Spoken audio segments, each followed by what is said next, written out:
ನೋಡಿ, ನಮ್ಮಲ್ಲಿ ಒಂದು ತೀರ್ಮಾನ ಆಗಿ ಈಗ 3 ತಿಂಗಳ ಮುಂಚೆ ನಮ್ಮ ನಾಯಕರೆಲ್ಲ ಗಲಾಟೆ ಮಾಡಬೇಡಿ ಕಣಪ್ಪ, ಒಂದು ಬೇಡಿಕೆ ಇಟ್ಟಿದ್ರು. ಆ ಬೇಡಿಕೆಗೆ ಸ್ಪಂದಿಸಿ ಮಾಜಿ ಮುಖ್ಯಮಂತ್ರಿ ಯಡಿಯೂರಪ್ಪ ಜಗದೀಶ್ ಶೆಟ್ಟರು, ಆಮೇಲೆ ಹಿರಿಯರು ಉಪಮುಖ್ಯಮಂತ್ರಿ ಆದಂಥ ಗೋವಿಂದ ಕಾರಜೋಳ ಅವರು ಮತ್ತು ರಾಜ್ಯದ ಉಪಾಧ್ಯಕ್ಷರಾದಂಥ ಮುರುಗೇಶ್ ನಿರಾಣಿ ಅವರು ಮತ್ತು ರಾಜ್ಯದ ಪ್ರಧಾನ ಕಾರ್ಯದರ್ಶಿ ಆದಂಥ ಪ್ರೀತಮ್ ಗೌಡ ಇವ್ರ ನೇತೃತ್ವದಲ್ಲಿ ನಾವೊಂದು 15-20 ಜನ ಹೋಗಿದ್ವಿ. ನಮ್ಮವೇನೋ ಬೇಡಿಕೆ ಹೇಳೋದು ಆ ಬೇಡಿಕೆಯಲ್ಲಿ ಅಕ್ಸೆಪ್ಟ್ ಮಾಡಿ 2 ದಿವಸದಾಗೆ ನಾವು ಘೋಷಣೆ ಮಾಡ್ತೀವಿ ಅಂದರೆ ಇವತ್ತವರೆಗೂ ಘೋಷಣೆ ಮಾಡಲಿಲ್ಲ. ಅದಾದಮೇಲೆ 4-5 ಸಾರಿ ನಾನು ರಿಪೀಟ್ ಮಾಡಿದ್ವಿ, ಆಗಲಿಲ್ಲ. ಅದಾದಮೇಲೆ ಮೊನ್ನೆ ನಮ್ಮ ಪಕ್ಷದ ಮುಖಂಡರು ಹಿರಿಯರಾದಂಥ ಯಡಿಯೂರಪ್ಪನವರು ಹೊನ್ನಾಳಿ ಒಳಗೆ 4-5 ಕ್ಷೇತ್ರಕ್ಕೆ ಘೋಷಣೆ ಮಾಡಿದ್ದಾರೆ. ಘೋಷಣೆ ಮಾಡಿದ್ರಿಂದ ಆ ತಾಲೂಕಿನ ಇನ್ನೂ ಹಿಂಗೆ ಇನ್ನೊಂದು ಯಾವುದೋ ಹುಡ್ದಬ್ದಾಗ 8 ಕ್ಷೇತ್ರನ ಮಾಡಿಬಿಡ್ತಾರೆ. ಈಗಾದರೆ ಅವರು ಸಂಸದೀಯ ಮಂಡಳಿ ಸದಸ್ಯರು. ಇದು ನಮ್ಮ ಪಕ್ಷದ ಸಂಘಟನೆಗೆ ಹೊಡೆತ ಬೀಳ್ತದೆ. ನಾವು ಆಕಾಂಕ್ಷಿಗಳಿದ್ದೀವಿ, ನಾವೇನು ಮಾಡಬೇಕು ಅಂತೇಳಿ ಅವರೇ ಜನ ನಮ್ಮನ್ನು ಭೇಟಿ ಮಾಡ್ತೀವಿ, ಬರಲೇಬೇಕು ಅಂತ ಒತ್ತಾಯ ಮಾಡಿದ್ರು, ಬಂದಿದ್ದಾರೆ. ಅಷ್ಟು ಬಿಟ್ಟು ಇನ್ನೇನೇ ಇಲ್ಲ. ಅದು ಮುಂದಿನ ವಿಷಯ. ಆ ಮುಂದಿನ ವಿಷಯ ಅವೆಲ್ಲ ಮುಂದೆ ನನ್ನ ಜನ ಕೇಳಿದ್ರೆ ನಾನು ಹೇಳಲ್ಲ.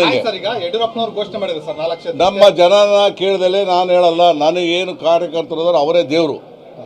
ಭಾರತೀಯ ಜನತಾ ಪಕ್ಷ ಇದು. ನಿಮಗೆ ಆಗಿದ್ದಾಗ ಉತ್ತರ ಕೊಡೋಕ್ಕಲ್ಲಿ ಇರೋದು. ಜನ ಏನು ಹೇಳ್ತಾರೆ ಅದನ್ನು ಹೇಳ್ತೀನಿ ನಿಮಗೆ. ಬಂದಿರ್ಬೋದು, ನಾನು ನೋಡೇ ಇಲ್ಲ. ನಾನು ನೋಡೇ ಇಲ್ಲಲ್ಲಪ್ಪ, ಇನ್ನು ಒಳ ಬಂದೀನಿ. ಯಾವ ಕ್ಷೇತ್ರ ಬಂದಾರೆ ಅಂತೇಳಿ ಗುರುತಿಸ್ತೀನಿ. ಈಗ ಜಗಳೂರವರು, ಇವರು ಚೆನ್ನಗಿರರು, ಹರಪಳ್ಳರು, ಮಾಯ್ಕೊಂಡ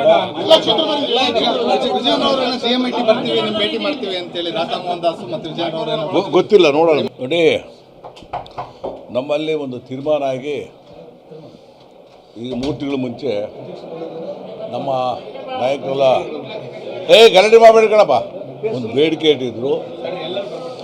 ಆ ಬೇಡಿಕೆಗೆ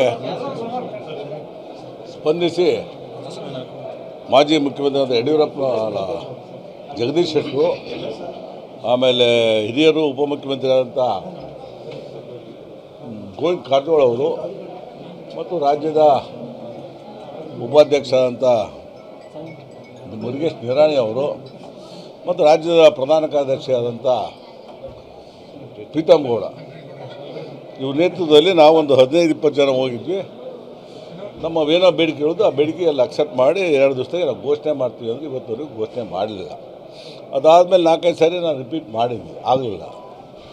ಅದಾದಮೇಲೆ ಮೊನ್ನೆ ನಮ್ಮ ಪಕ್ಷದ ಮುಖಂಡರು ಹಿರಿಯರಾದಂಥ ಯಡಿಯೂರಪ್ಪನವರು ಹೊನ್ನಾಳಿ ಒಳಗೆ 4-5 ಕ್ಷೇತ್ರಕ್ಕೆ ಘೋಷಣೆ ಮಾಡಿದ್ದಾರೆ. ಘೋಷಣೆ ಮಾಡಿದ್ರಿಂದ ಆ ತಾಲೂಕಿನ ಇನ್ನೂ ಹಿಂಗೆ ಇನ್ನೊಂದು ಯಾವುದೋ ಹುಡ್ದಬ್ದಾಗ 8 ಕ್ಷೇತ್ರನ ಮಾಡಿಬಿಡ್ತಾರೆ. ಈಗಾದರೆ ಅವರು ಸಂಸದೀಯ ಮಂಡಳಿ ಸದಸ್ಯರು. ಇದು ನಮ್ಮ ಪಕ್ಷದ ಸಂಘಟನೆಗೆ ಹೊಡೆತ ಬೀಳ್ತದೆ. ನಾವು ಆಕಾಂಕ್ಷಿಗಳಿದ್ದೀವಿ, ನಾವೇನು ಮಾಡಬೇಕು ಅಂತೇಳಿ ಅವರೇ ಜನ ನಮ್ಮನ್ನು ಭೇಟಿ ಮಾಡ್ತೀವಿ, ಬರಲೇಬೇಕು ಅಂತ ಒತ್ತಾಯ ಮಾಡಿದ್ರು, ಬಂದಿದ್ದಾರೆ. ಅಷ್ಟು ಬಿಟ್ಟು ಇನ್ನೇನೇ ಇಲ್ಲ. ಅದು ಮುಂದಿನ ವಿಷಯ. ಆ ಮುಂದಿನ ವಿಷಯ ಅವೆಲ್ಲ ಮುಂದೆ ನನ್ನ ಜನ ಕೇಳಿದ್ರೆ ನಾನು ಹೇಳಲ್ಲ. ನಮ್ಮ ಜನನ ಕೇಳಿದಲೇ ನಾನು ಹೇಳಲ್ಲ. ನನಗೇನು ಕಾರ್ಯಕರ್ತರು ಅವರೇ ದೇವರು. ಭಾರತೀಯ ಜನತಾ ಪಕ್ಷ ಇದು. ನಿಮಗೆ ಆಗಿದ್ದಾಗ ಉತ್ತರ ಕೊಡೋಕ್ಕಲ್ಲಿ ಇರೋದು.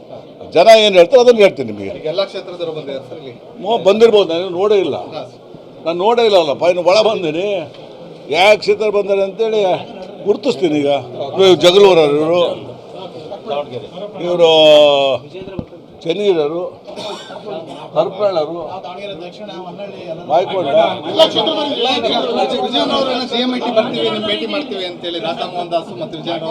ಗೊತ್ತಿಲ್ಲ, ನೋಡೋಣ. ಗೊತ್ತಿಲ್ಲ, ಬಂದು ಗೊತ್ತಾಗುತ್ತೆ.